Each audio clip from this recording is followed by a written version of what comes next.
Felicity from GetYourRockOut, and I'm here with Neil from Clutch. How are you doing today? I'm doing well, thanks for asking. I'm very glad to hear it. And you're about a week into the kind of UK-Europe tour. How's it been so far? Well, this will be the third show. And the first one is usually, I can't even recall because we're jet lagged and tired, and there were no train wrecks on stage, so that was good. That's a good first show then, to be honest. And last night was really good in Leeds, and here we are in Manchester. Fantastic. And you had to postpone the September tour due to back problems. I mean, how are you finding it so far, or is it too early to tell how things are holding up?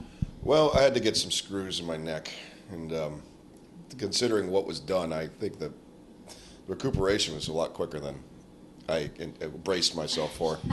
So I was actually back at the gym 2 weeks afterwards. What? I mean, I wasn't, powerlifting, but Seriously, yeah. That's amazing. I think, I was just trying to keep it moving. It was great playing Xbox for 2 weeks uninterrupted, but you can only do that for so long. Yeah, very true. Very true. Very, I consider myself very lucky. And and you're feeling confident about touring and about it holding up and feeling okay?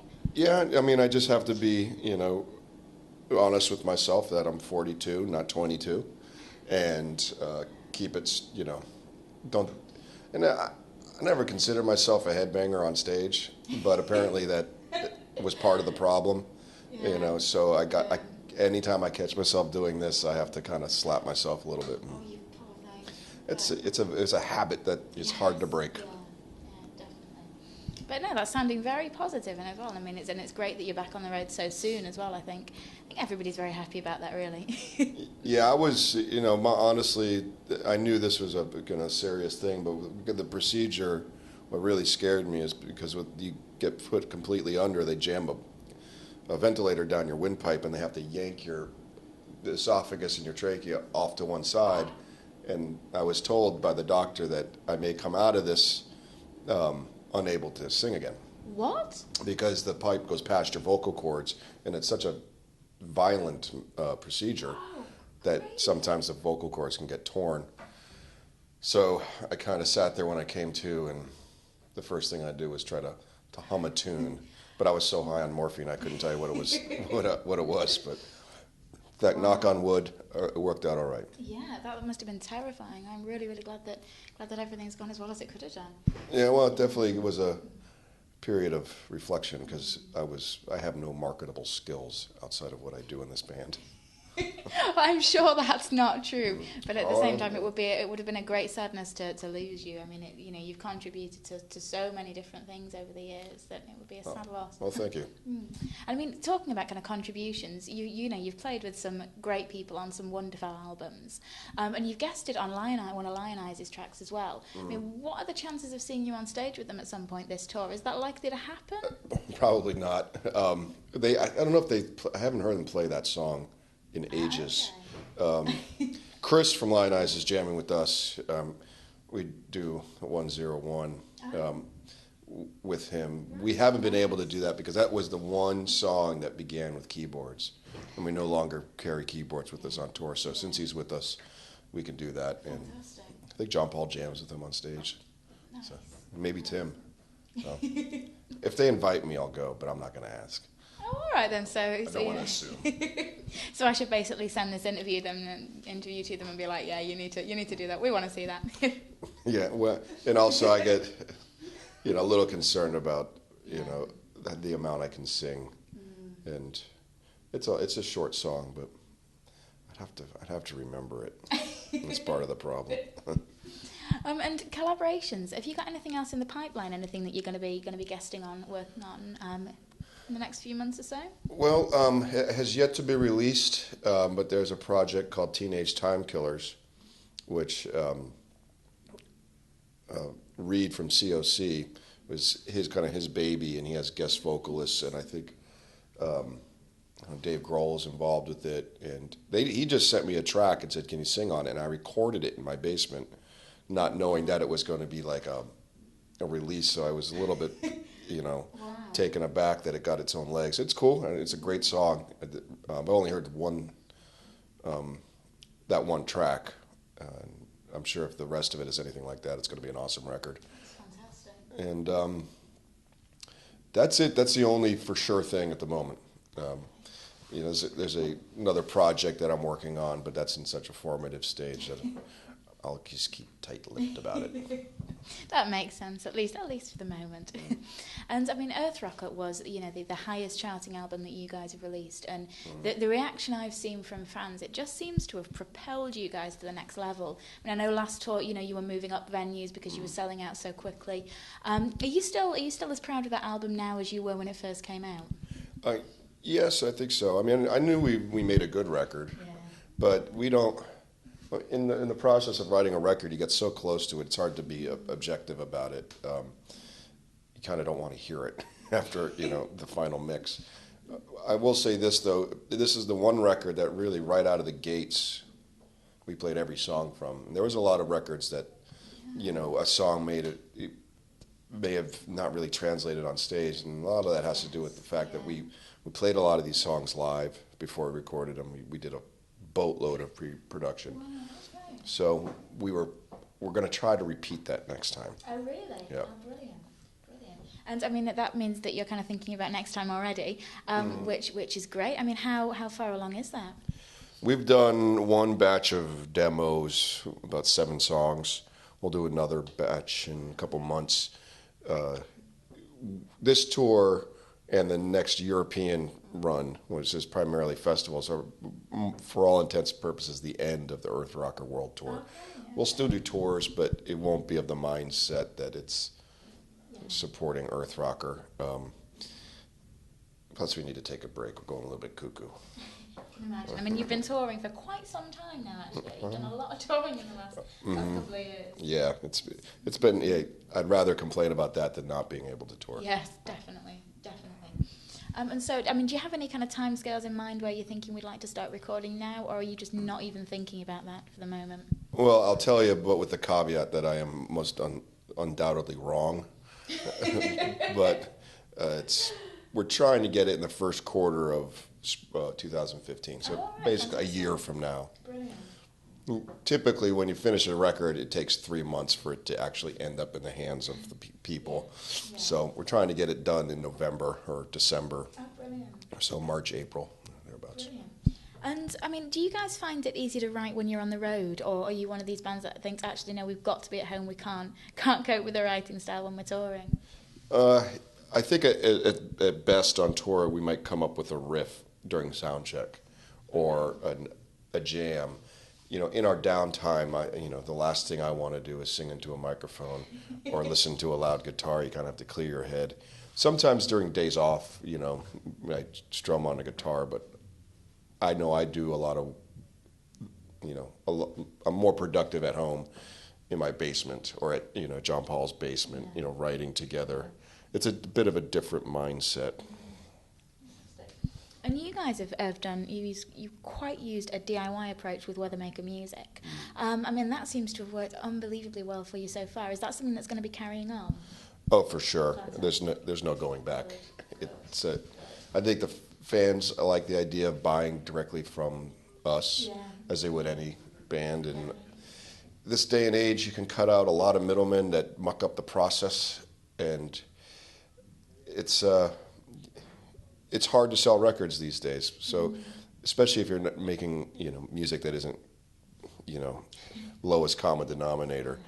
If you can find your niche, and then it's not about selling the most records. It's about selling the right number to the right people, and then going on tour. And I think if a band is in a position to do that, they'd be a bit foolish not to.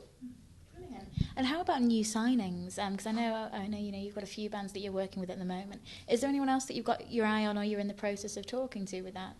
No, there's Lion Eyes that we've released. I don't think we're of the mindset that we want this to become a growing entity of signing bands or becoming a label.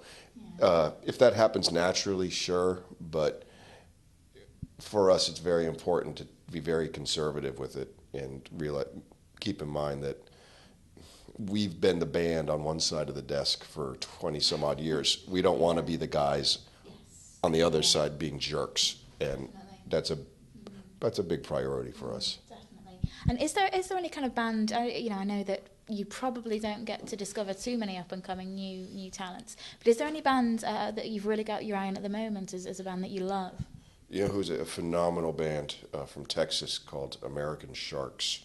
Okay. And they have one record, and I think they're managed by Kyle from The Sword, and they're his buddies, and he asked us to take them out on tour, and we're good friends with The Sword, and we listened to it, we said sure, and then we saw them live, and our jaws dropped. It's very, they're a trio, and they do a kind of, I hesitate to call it thrash. It's got more hooks than a thrash song, but it's easy to know all their material because they only have one record. So I would suggest listening to it, because if they stick to their guns, I guarantee you this band will be a potent force in the future. Well, thank you. I've not heard of them, and so that will be a welcome addition. I mean, if I like them, of course. If I hate them, then Yeah, sorry. yeah. No, but now, well, you're definitely worth checking out. And you guys have got such a loyal fan base, and one thing that's really kind of come through, while I've been following you, is just the amount that your fans seem to care. And I mean, do you put that down to kind of the people you are, or do you put that down to the way you do things, or do you think it's a mixture of both? I think it's hard for me to say because I've never been in that position. I've never seen Clutch from that perspective. Yeah. I think our fans were very lucky to have people who are fans of the band and not that one song. There's that sometimes that could be the worst thing that could happen to a band, is to have that hit. Like Europe, they're such a good band, but they're never going to be recognised. Yeah, for more than that. We've had the closest we've come to that is with Electric Ori, but it didn't disillusion any Clutch fans that were already there. If you build a band slowly through word of mouth and doing shows, it's like a house. It's like building it with stones as opposed to an overnight, with sticks. And I also think Clutch fans they feel like they're a bit of a exclusive club when they come to a show. We're not, a household name, and that's okay. It's probably better this way, in a sense of ownership. I once listened to Rush trying to describe Rush fans, and even though we're two different kinds of bands, I saw some similarities. I think that's a very fair comparison, actually. And there was the video that one of your fans made, the animated video that he did of you guys. I mean, that was incredible. Did you have any idea that he was doing that? No, he just sent a link to our manager and said, check this out, do with it what you want. And first of all, it was flattering because that kind of stuff must take forever to do. Yeah. And I think that kind of sums up the Clutch fans. Like that's what he chose to do, and we knew other Clutch fans would get a kick out of it and wanted to put it out. And he was gracious enough to let us put it out like an Easter egg in the DVD that's coming out on the re-release. And that's our way of kind of saying thank you to not only himself, but to the countless other Clutch fans that we see, artwork or things that people make, and that's pretty enduring. I can imagine. And do you ever feel as though because your fans are so supportive, you have to make music for them, or do you never think about that when you're writing and when you're recording? Do you more focus on what you guys like, knowing that if you like it, chances are your fans are going to like it too? Yeah, because I think we're very similar. I mean, we've always. When I get on stage, and I think it goes with the rest of the guys, we're on stage for an hour and a half. And then it ends, and then we're off stage, and we're just like anybody else. We probably like the same kind of bands as Clutch fans. We probably like the same kind of beers or what have you. So I think to calculate and try to write for a Clutch fan would be a surefire way to piss them off. So if we just keep doing what we do, that's the most natural. That's what got us here. So if it ain't broke. Very true, very true. And the next kind of few months or so, I mean, you say you're doing a lot of the festival shows. What can you actually tell us about? I don't. Impossible yeah. question. Well, I know we have only one festival in the UK on this tour, the Temples Festival. We're not doing any festivals in the UK this summer. Most of them are in continental Europe, and Very nice. that's all I really know. I know we're playing in Berlin day after tomorrow, and that's about as far into the future as I pay attention. Well, I mean, that's good. At least you're 2 days ahead. I think that's more than a lot of people manage a lot of the time. That's brilliant. And so then it's going to be a case of taking time off to record. Yep, we'll do a run in the U.S. in September. Oh, all right. Nice. Probably designed to play a lot of this material. Oh, really? Oh, Yeah. fantastic. And have kids film it and put it on YouTube and destroy our possibilities of having a proper release. But such is life. Yes, it is. No, I mean, if you found a way to stop that, I think that, I mean, it would be unbelievably impressive. But it's a. I don't think it should be stopped. Oh, really? In hindsight, I mean, yeah, it would be great if everybody had to pay $20 for a record. But I know I didn't like paying $20 for a record. I also know that most of the things in my hard drive I didn't pay for, and most importantly, in the 1990s, we were signed to major labels, Atlantic, Columbia, and we were playing very, very, very small shows with all that backing behind us. As soon as file sharing started, that's when our shows got bigger. Oh, really? And there was no, DRT certainly didn't dump any money into this band, and Weathermaker's our own thing, and it's become a much, much smaller operation. I think that's the case for a lot of bands. But because I would guess file sharing and people, it was easier to say, oh, I do like this band. I didn't have to take that chance. Then they come, we were playing across the street at the Hop and Grape for years and years. And then now we're here, and sure, it has to do with writing a decent record, but I think it also has to do with the fact that the internet has allowed people to discover us. I think you're the first person I've ever spoken to that's been in a band that's been going more than 10 years who's thought that this technological changes were a good thing. Well, hey, I know the kind of money that were dumped into us and lots of other bands in the 1990s after Nevermind came out. And most of those bands don't exist anymore. Or if they do, they're just they'll never see any money from those records. So if someone, steals a copy of Earth Rocker, if you want to call it that, stealing, I don't know if it is, but then comes to our show, buys a ticket, and then spends $60 or in this case pounds, at the merch booth, that's a much more meaningful thing.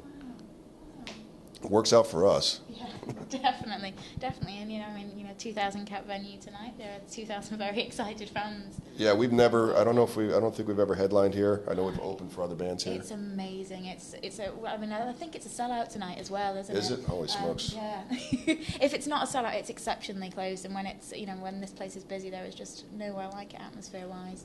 Yeah, it's a good sounding stage. I know that for sure. It's going to take some beating to beat the Ritz last year, though. I mean, it was very, very good. That was a fantastic gig as well. I'll take your word for it. Thank you. But thank you so much for taking the time to chat. Sure. It has been an absolute pleasure. We'll really look forward to the show. Right on. Thank you. See you soon. Yep, thanks.